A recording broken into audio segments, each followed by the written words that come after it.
In the 7 days since our last episode, the situation in Gaza has not improved. On Thursday, it was reported that 10,812 Palestinians had been killed since October 7th. Currently, Israel is killing, on average, 124 children a day. Diplomatic efforts have, so far, achieved little to help the people of Gaza. And when he was asked this week about the possibility of a ceasefire, US President Joe Biden replied, "What are the chances of a Gaza ceasefire? None. No possibility. The tragedy in Gaza looks set to continue, and we will return there. But this week we're casting our gaze on a different Palestinian tragedy. Since the start of the violence in Gaza, the West Bank has also seen the number of violent attacks rise. This week, why is violence rising in the West Bank? How are Palestinians in the West Bank feeling about the conflict in Gaza? And what is the Palestinian Authority doing about it? My name is Hugo Goodridge, and you're listening to the New Arab Voice.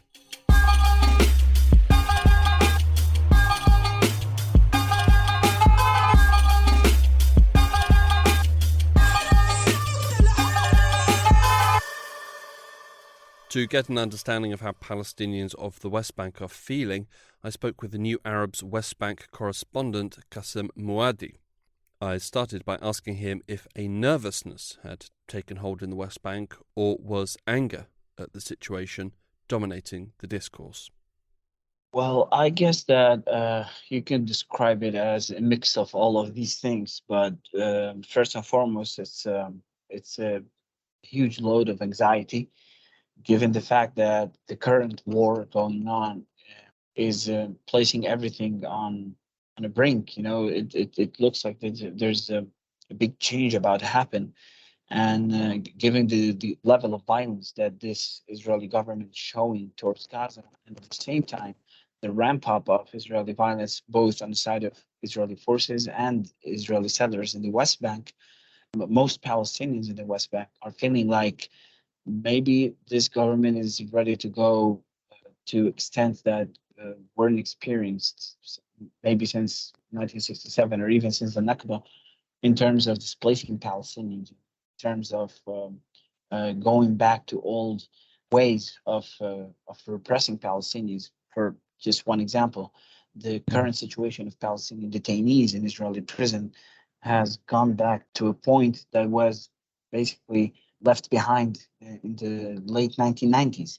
Israel has deployed the Israeli army itself inside many detention centers, especially the Ofer detention center near Ramallah, and cut off all communication, water, and human rights organizations are reporting abuses in terms of interrogation techniques and other ways of raids into cells that were basically reduced to exceptional cases. At the same time, settlers have doubled their attacks in terms of numbers since October the 7th. Today, another Palestinian village near Nablus, Khirb al-Tana, was demolished for like the fifth time in Masafir Yatta in the south of Hebron. Israeli settlers are roaming around armed, protected by the Israeli army, and just pushing people out of their homes, as in the Jordan Valley, at a rate that was unprecedented. Israeli army checkpoints are stopping people, checking their phones if they have any material or any channels on social media that they follow that might show any sympathy for what's happening in Gaza. And people are being stopped and abused in ways that haven't been seen since the Second Intifada. So people are feeling very anxious about what is about to happen. In some places where settler violence was unseen, now it's becoming a weekly and in some cases daily phenomenon. So there's a lot of anger, there's a lot of frustration, and there's a lot of anxiety going on. There's obviously been plenty of talk about Hamas in Gaza. In the West Bank, you have the Palestinian Authority. Have they helped at all since October 7th, or has their presence felt absent from the situation? the general feeling of Palestinians in the West Bank is that it hasn't been very much of a help to begin with, especially in the West Bank, with the ramp up of settlers attacks. Palestinian Authority hasn't done much to try to halt that, for example. And security forces are generally inactive on that side. And on the other side, the political stance by the Palestinian Authority towards what's happening in Gaza has been, to say the least, shy. It took President Abbas basically 3 days to come to make like the first statement about what was happening. And frankly speaking, the Palestinian Authority doesn't have many tools to act on what happens, in Gaza. The one thing that Palestinians reacted to was the last visit by Secretary of State Blinken, who came to Ramallah and met with President Abbas. And apparently that meeting was mostly about the Palestinian Authority's role in the current situation in maintaining stability in the West Bank, and which Blinken thanked and praised President Abbas for, and then about the role that the PA could play in the post-war scenario in Gaza. Now, Abbas himself, the official statement was that Palestinian Authority would take control or the responsibility of Gaza only in the frame of a general comprehensive solution to the conflict. And that kind of leaves aside a little bit the question of the reconciliation between the PA and Hamas that has been going on for years and never concluded to anything, which draws a big interrogation mark around how serious are both sides about that reconciliation. And the other thing is, like, what stability exactly was Blinken talking about? Because stability is completely lost for Palestinians. Like the 3 million and something Palestinians that live in the West Bank have no stability whatsoever. So what's the stability that Blinken was praising the Palestinian Authority for keeping or for maintaining in the West Bank? That creates a big sense of frustration among Palestinians, which is a reason why there have been many protests since the 7th of October against what the Palestinian public opinion sees as an inaction by the Palestinian Authority in Ramallah and elsewhere, that the Palestinian Authority also dispersed using police violence. Well, yeah, I was going to ask you, have we seen an increase in protest activity? Who is the majority of these protests directed at? Where's the anger directed at? Is it at Israel forces or at the Palestinian Authority? And is there a sense that that space in the West Bank for protests is closing down as Israeli occupation forces tighten around the West Bank? First of all, these protests happen mainly in the cities, in the major cities, inside Ramallah, inside Nablus, inside Jenin and Hebron. Basically, these are the cities where it takes place, the most important cities of the West Bank. On a lesser scale, for example, in Bethlehem, protests turn into confrontations when they begin to be oriented towards the Palestinian Authority. For instance, in the West Bank, when protesters begin to march towards the headquarters of the PA at the Muqata, Palestinian police always blocks the way, and generally there are confrontations. 9th of October, I believe it was, there was like the first big protest, and there were several Palestinians who were injured, severely injured. What happened next is that even the Palestinians who were protesting, which is a mix of like all sectors of society. You have on one side sympathizers of Hamas who are very well identified. They come after the night prayer out of the mosques, but they're just one part of the protest. And then there's civil society figures, religious leaders, students from all ways of society and from different backgrounds. And we have begun to see also an increasing number of youth who identify clearly as belonging to Fatah, the faction that controls the PA, taking part in these protests. And this protest movement has calmed down on the side of protesting the Palestinian Authority itself, and has turned more towards like solidarity with Gaza. So when it's about just showing solidarity with Gaza, there are no confrontations basically, and the Palestinian police is just around, but it goes on smoothly. In Ramallah, basically, there is protest and a march every night, every single night. And what I witnessed personally was student leaders taking like the platform to say, okay, it's time of war and Gaza is being bombed, so it's not time to fight between Palestinians. And there's like this attempt by community leaders and de facto leaders in the street to try to contain the situation, not to let it explode.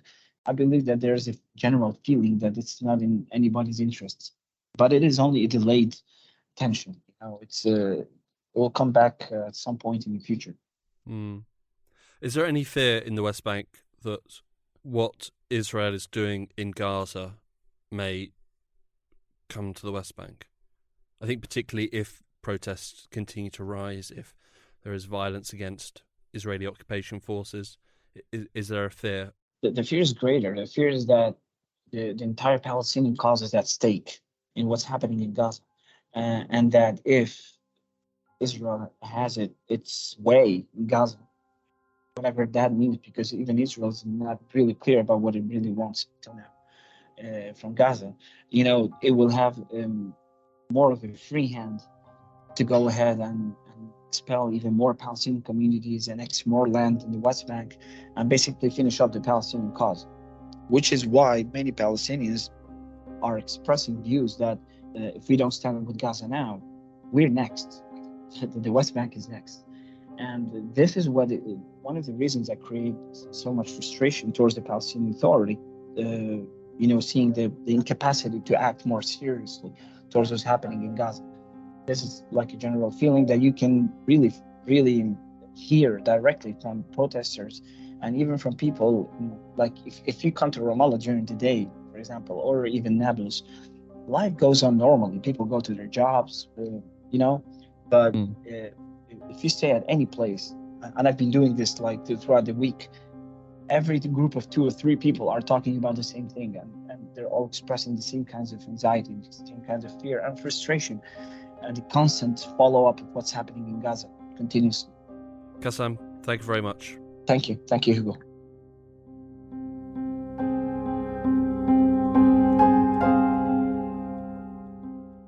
To help me go deeper into the current situation in the West Bank, I reached out to Noor Arafeh. Noor is a fellow at the Malcolm H. Kerr Carnegie Middle East Centre. I asked Noor what violence had been seen and who was responsible. So yes, there has been a great escalation of violence and attacks against Palestinians in the West Bank, including East Jerusalem, by both Israeli forces and Israeli settlers. But it's important to note, before I talk about this escalation of violence after the 7th of October, it's important to note that the situation on the ground in the West Bank was already tense even before the start of the war on Gaza. Since the beginning of 2023 and just before the 7th of October, Israeli forces had killed at least 200 Palestinians. This amounts to more Palestinians killed in the West Bank so far in 1 year than in any year since the United Nations began systematically recording killings in 2005. But as I said, and as you said, since the 7th of October, we've been seeing Palestinians getting killed, injured, attacked, detained, and displaced by both Israeli forces and Israeli settlers. So far, since the 7th of October, more than 150 Palestinians, including 43 children, and 2 Palestinians who were in Israeli detention, were killed in the West Bank, including East Jerusalem. More than 60 Palestinians have been injured by settlers. There's a rise in the displacement of Palestinians. Since 2022, almost 2,000 Palestinians were displaced amid settler violence, but 43% of this displacement took place since the 7th of October. We're talking about displacement of Palestinians from Bedouin and Herden communities. Others are also being displaced following house demolitions in Area C and in East Jerusalem. Night raids have also become a daily occurrence in the West Bank. More than 2,000 Palestinians, including children, journalists, women, have been detained since the 7th of October. And all this mass arbitrary detention has been at the core of Israel's policy of collective punishment against Palestinians. What we've also been seeing is a rise in settler attacks.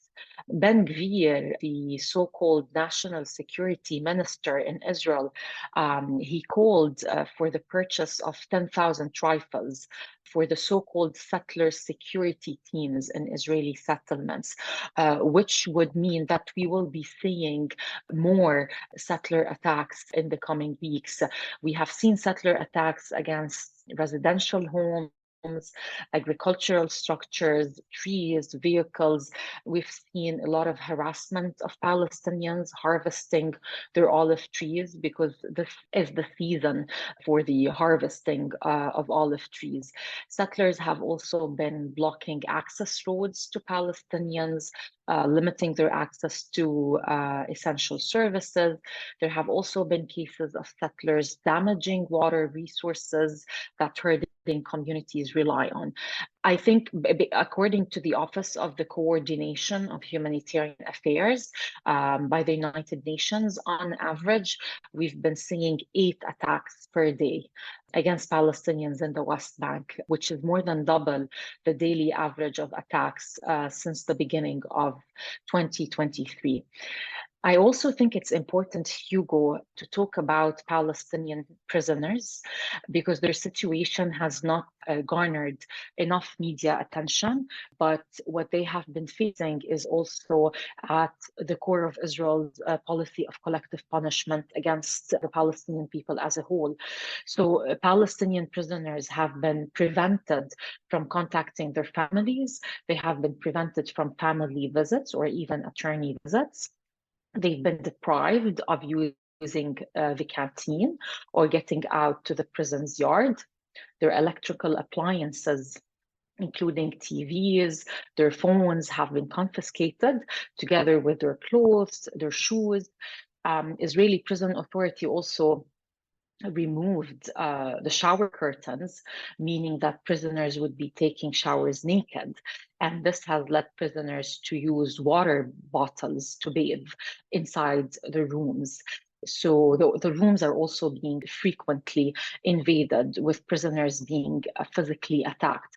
So in addition to the ongoing horror that is happening in Gaza, where more than 10,000 Palestinians have been killed, including more than 4,000 Palestinian children, the situation also in the West Bank, including East Jerusalem, has been incredibly difficult. Is this violence that we're seeing, and the rise of violence that we're seeing, would we say that this is people taking revenge on the Palestinians for the attack on October 7th, or are they seizing an opportunity, while everyone is, distracted by Gaza, to do what they've always wanted to do, or a bit of both? I think it's both. So we've seen since the attack, since the 7th of October events, which was a huge military and intelligence failure for Israel, we've seen a rise in the language of vengeance and revenge by Israeli officers, talking about Gaza, but also talking about Palestinians in general. So you had, for example, former Israeli Deputy Foreign Minister Dan Yalon, who clearly stated that the Israeli plan in Gaza was to force the Palestinians into tent cities communities in the Sinai Desert. An Israeli parliamentarian, he explicitly invoked the Nakba, or the ethnic cleansing of that happened to Palestinians in 1948, by saying that Israel has only one goal, which is to commit a Nakba that will overshadow the Nakba of 48. And I'm quoting him here. So Israeli settlers have been drawing on that, or being inspired by that, threatening Palestinians in the West Bank of another Nakba and of ethnically cleansing Palestinians. I know from friends of mine who live in the northern West Bank that some leaflets were dropped, some by Israeli settlers and others by Israeli forces, threatening Palestinians in the West Bank that they would be ethnically cleansed, especially if they resist the Israeli occupation. So you have this vengeance that's happening, but we've also seen the language of dehumanization against Palestinians, with Israeli officers calling them human animals and beasts. And at the same time, you have many Western governments who have so far given Israel the green light by refusing to call for a ceasefire in Gaza. And I think the Israeli settlers are taking advantage of this atmosphere, the green light from the Western governments, or the very limited condemnations of what settlers are doing and what Israel is doing, as well as the language of revenge by Israeli officers to intensify their attacks against Palestinians and to achieve the goal that they have always wanted to achieve. Also, you have Hamas, a big focus in Gaza. In the West Bank, you have the Palestinian Authority. Has the Palestinian Authority done anything to stop the settler violence? Can it do anything to stop the settler violence? Or is there something which it could be doing, but it's not doing? I mean, the Palestinian Authority has been largely silent since the war on Gaza. It's been very, very unpopular among Palestinians for a while. And it suffered from a lack of legitimacy and credibility. And this has only worsened after the war, given its big silence, given its repression of the protests that took place in the West Bank a few weeks ago, denouncing the war on Gaza. So there has been a large sense of disappointment and frustration among Palestinians towards the Palestinian Authority, a huge sense of disgruntlement with the Palestinian Authority, which is not new, because for some time the Palestinian Authority has been seen as complicit with the Israeli occupation, especially whenever it would repress Palestinian resistance and Palestinian protests. What has been going on since the war, unfortunately, is just a continuation of the acts we were used to from the Palestinian Authority. On the subject of the Palestinian Authority, they've, as you say, they've long been accused of being ineffective, poor representatives of the Palestinian people in the West Bank. Is there any hope that the recent surge in violence in the West Bank and the intense violence in Gaza could spur a revival of intense political action? Or is the political scene too oppressive and too restricted now for it to make an impact? So far, more than 10,000 Palestinians have been killed in Gaza, including more than 4,000 children. And the PA hasn't done anything. I'm talking specifically about the Palestinian Authority in Ramallah, of course, like other ambassadors, like at the UN, in Geneva, in other places, they have been working a lot with the international community. But so far, the Palestinian Authority officers have been silent, and they haven't been doing anything. So I don't know what it takes to hope that the PA would change its position and take political action that would make Palestinians a bit hopeful, to be honest. Do you think there's a sense that the Palestinian people might take it upon themselves to form new political groups and new political action that doesn't involve the establishment of Fatah? I mean, maybe so far, like Palestinians, because of the ongoing war, the war crimes committed by Israel, the genocide that is actually happening, as many legal scholars called it, it is a genocide. Palestinians have been really focused on what's going on at the moment in Gaza, and there has been a lot of repression, as we discussed earlier, with settler violence in the West Bank, in East Jerusalem, and with the big censorship campaign against Palestinian citizens of Israel, who have also been going through a very difficult time. So I think at the moment it's been difficult to think about the future of political action. But I do think that in the future, once there is space and time to think about future political action that Palestinians can take, I think that we will be seeing new things coming. Let's hope so. In an effort to end on perhaps a sense of hope, amidst all this needless death and destruction that we're seeing day after day, even hour after hour, is there a possibility that, or an opportunity that, at the end of this, something good might come out of this, and that people and nations could use it as a chance to create opportunities? Or one of the things that the attacks on the 7th of October led to is that they shattered the status quo, which was before the 7th of October. And in that status quo, the Palestinian cause was completely ignored and sidelined by the regional and the international community. We had Benjamin Netanyahu, the Israeli Prime Minister, holding a map at the United Nations without the name of Palestine on the map. We saw normalization agreements being signed between Israel and Arab states. The latest was the normalization agreement that was being negotiated between Israel and Saudi Arabia, with no regard to Palestinian rights or even to the Arab Peace Initiative. We were in a regional atmosphere that was completely ignoring Palestinians, the Palestinian cause, and Palestinians' political demands and their political rights. And the current war was a reminder to the region and to the international community that the Palestinian cause cannot be neglected, that it cannot be sidelined, as it has been the case. So I think this is one important thing that we have seen.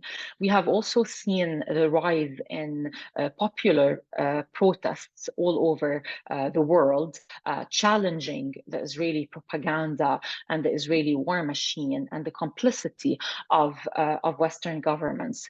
We've also been witnessing a big gap between the Western elites and Western governments, most of whom have so far refused to ask Israel for a ceasefire. So there's a gap between these elites and their own citizens. And I think this gives hope that in the future, these Western governments might be under immense pressure from their own citizens to change their position and maybe hold Israel accountable. In terms of mainstream media, we've seen a lot of dehumanization of Palestinians, specifically at the beginning of the war, which has been very disappointing. But at the same time, we've also been seeing a lot of pushback against it. So although Israel is still spending millions on its PR machine and propaganda, the use of social media, especially by young people all over the world, is slightly changing the discourse. So this gives hope that there would be opportunities in the future where more pressure would be held on governments by their own citizens to hold Israel accountable, and also hopefully more push and pressure by Palestinians themselves so that they can reach a political solution that would achieve Palestinians' right to self-determination, freedom, and dignity. Noor, thank you very much.